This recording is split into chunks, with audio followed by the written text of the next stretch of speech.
Jika kalian mendengar kata reklame, apa yang ada di benak kalian? Kami yakin pasti kalian akan memikirkan suatu iklan. Ya, benar.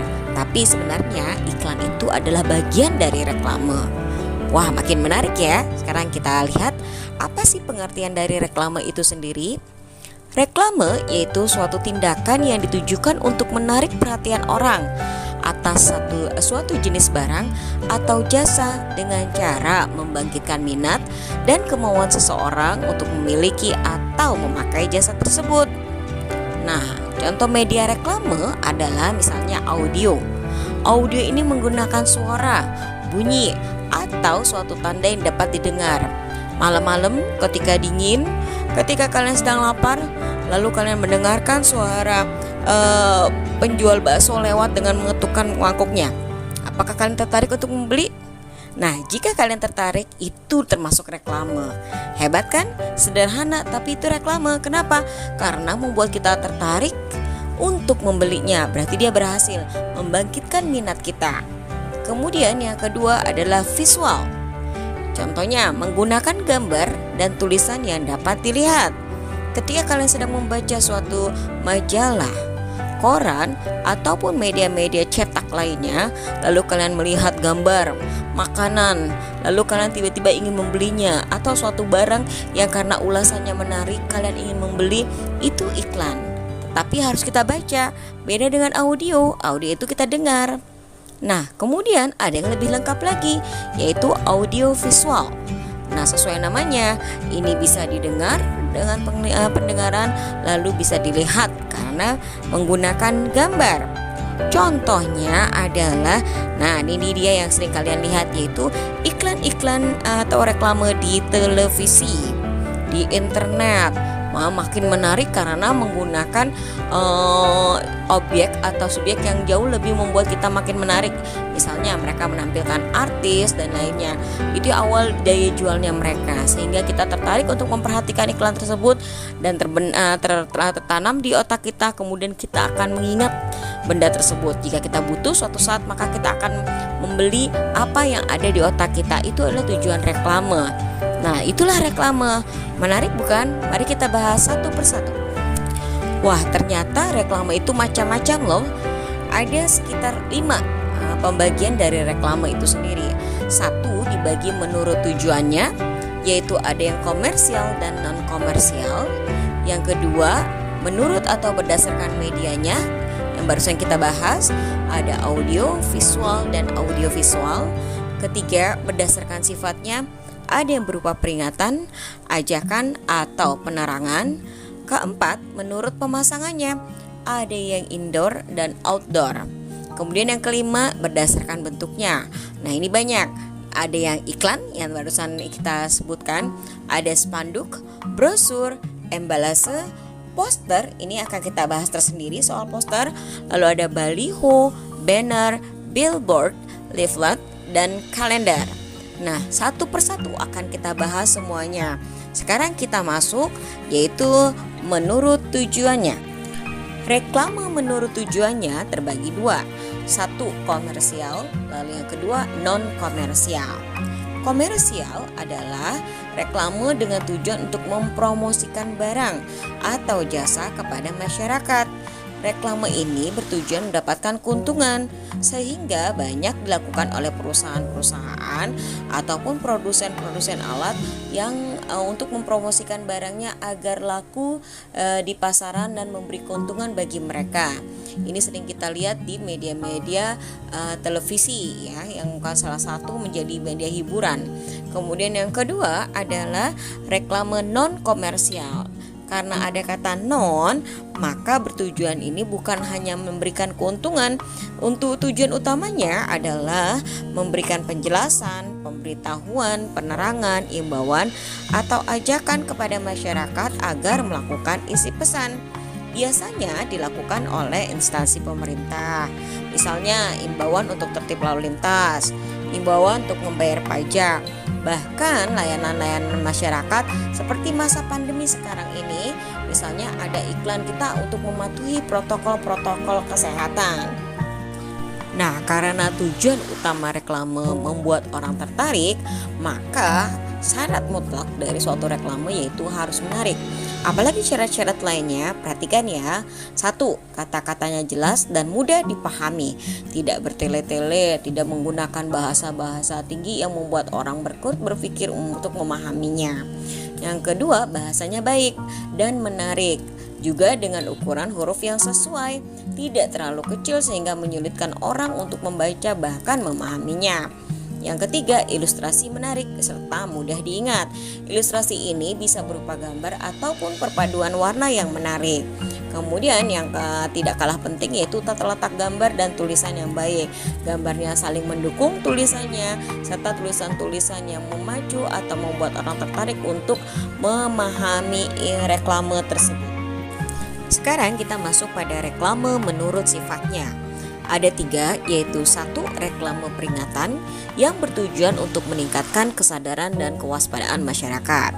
Karena kita sedang masa pandemi, kita akan bahas reklame ya tentang pandemi ini. Peringatan misalnya tentang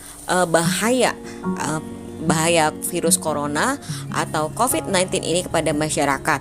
Maka di mana-mana ditempelkan reklame-reklame agar masyarakat makin waspada terhadap bahaya COVID. Ya, kalian pasti banyak menemukan reklame atau iklan-iklan seperti ini. Baik iklan audio, visual, bahkan audio visual. Kemudian ajakan, yaitu ajakan meminta masyarakat mengikuti prosedur yang ditetapkan. Kalian sudah hafal tentang 3M, yaitu menjaga jarak, memakai masker, dan mencuci tangan.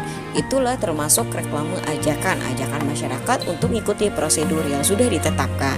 Lalu yang ketiga adalah reklame penerangan. Nah, ini menyampaikan informasi kepada masyarakat apa itu COVID-19, lalu bagaimana cara kita untuk menjaganya dan menjaga orang lain. Jadi yang reklame menurut sifatnya ini sudah sering kita jumpai ya dalam kehidupan kita sehari-hari.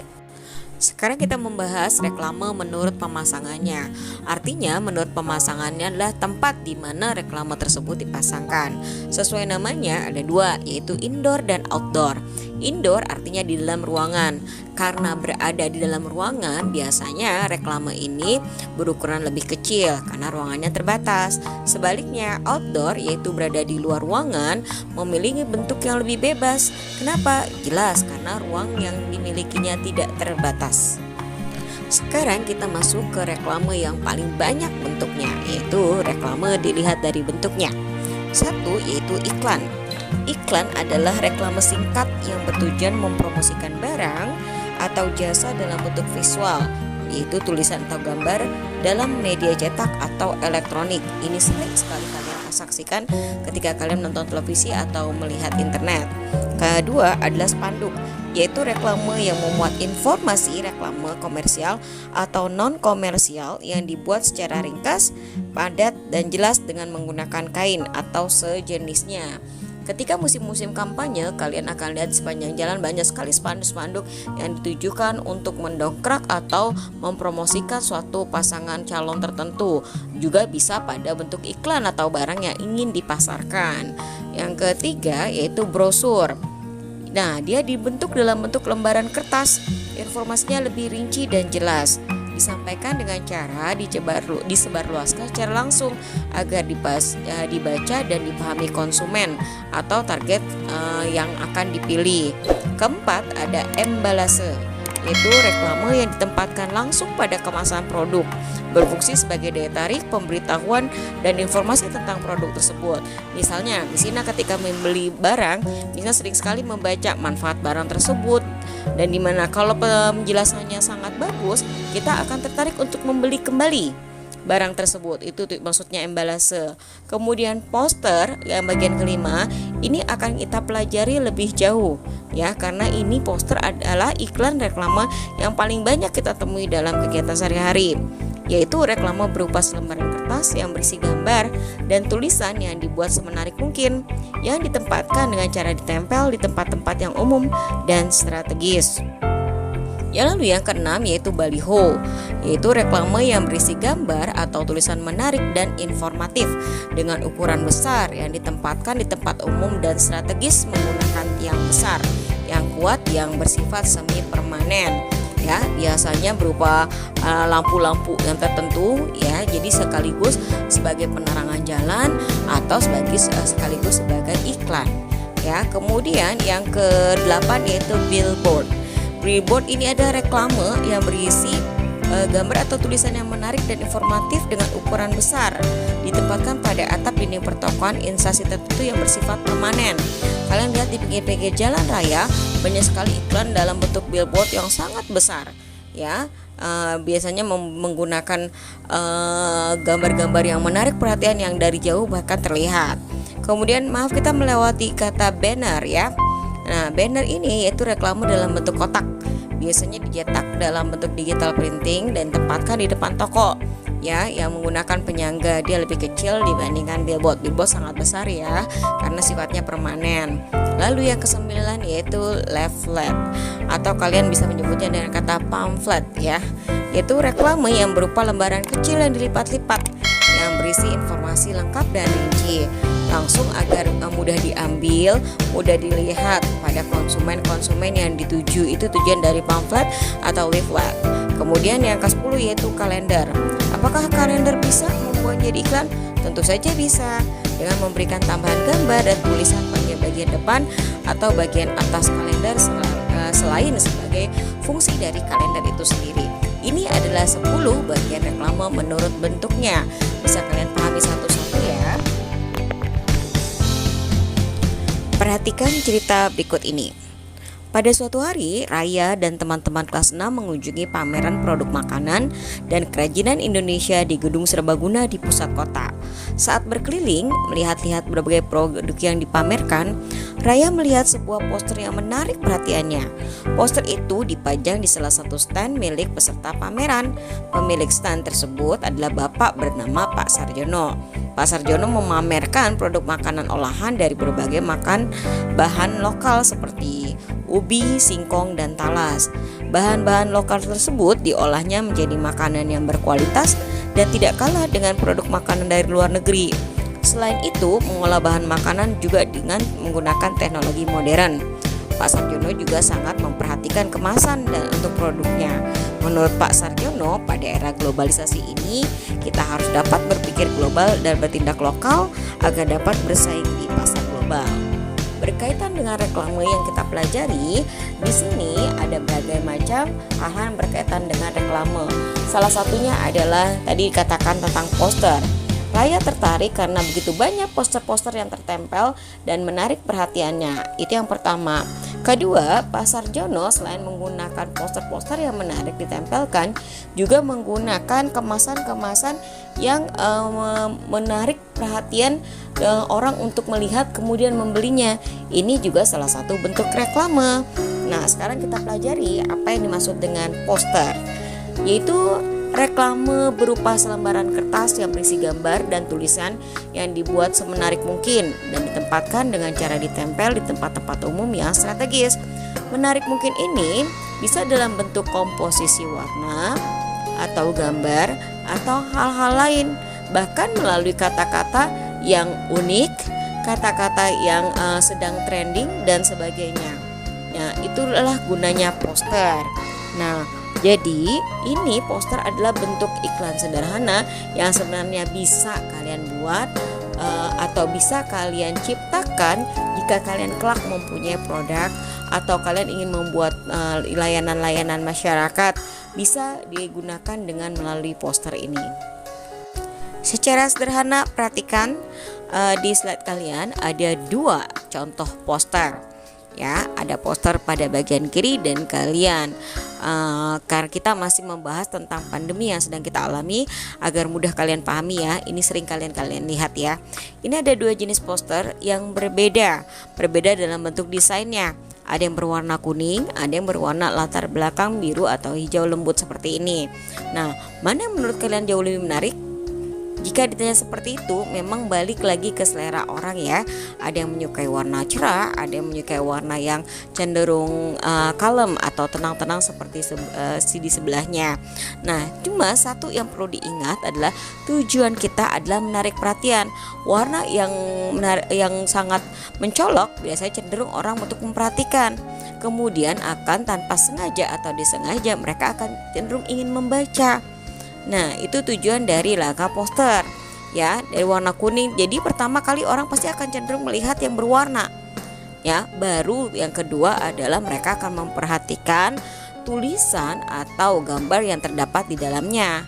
Nah, ini adalah contoh poster-poster yang kita temui ya di tempat kerja. Contohnya bisa kalian perhatikan atau bisa juga kalian lihat di buku kalian. Demikian penjelasan SBDP kali ini. Kita sudah membahas tentang reklame juga tentang poster. Di tema D ini hanya bagian itu saja yang kita pelajari untuk SBDP. Mudah sekali bukan? Ingat ya, jika kalian diberi tugas, usahakan mengerjakan dengan sebaik mungkin, tidak menebak apalagi cenderung asal-asalan, karena tujuan belajar adalah menambah pengetahuan kalian dan menguji jika diberi tugas apakah penjelasan tadi membantu kalian untuk memahaminya. Jadi dibaca baik-baik dan dipahami, baru tentukan pilihan kalian jika kalian diberi tugas. Nah, mudah-mudahan membantu kalian dalam memahami apa itu reklame dan poster. Sampai jumpa pada PJJ berikutnya. Wassalamualaikum warahmatullahi wabarakatuh. See ya.